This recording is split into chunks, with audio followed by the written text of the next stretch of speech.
So, paano nga ba mag-build ng muscle? So, pag-uusapan natin dito is yung progressive overload or yung PO na tinatawag. Ang muscle mo is hindi lalaki sa paulit-ulit mong ginagawa. Ang muscle, para lumaki siya, kailangan mas mataas na intensity yung ibibigay mo sa muscle na yon. Over time, na nag-gym ka palagi, para mag-gain siya ng size na akma sa genetics mo. So, papaliwanag ko ng mas maiintindihan. So, ito ako nag-start, and then, ganito ako kalapad ngayon. So, kailangan ko na lang mag-cut kasi medyo mataas ang body fat ko dito. So, i-explain ko sa inyo kung paano ko ginawa. Ang muscle natin, paglaki ang gusto mo, hypertrophy kung tawagin, hindi ka pwedeng manatili sa parehong repetition at sa parehong sets ng mahabang panahon. Example, dumbbell curl.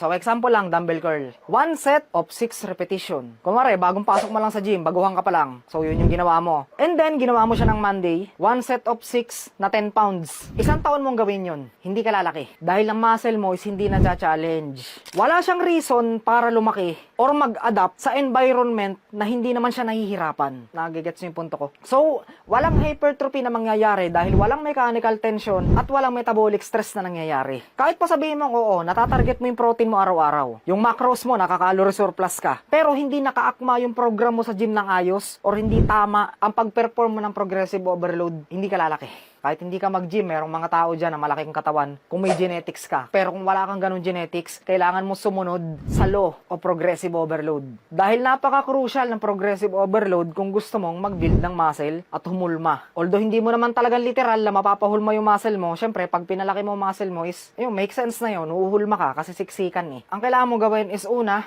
alin man sa mag-increase ka ng set, di ba nag 1 set ka lang, gawin mong 2 sets. Progressive overload. Nagdagdag ka na ng tension sa muscle mo, so may reason na siya para mag-adapt dun sa ginawa mo. Mag-i-increase siya ng size. Pangalawang paraan, yung 6 repetition mo, dagdagan mo. Gawin mo na siyang 7 or gawin mo ng 8. And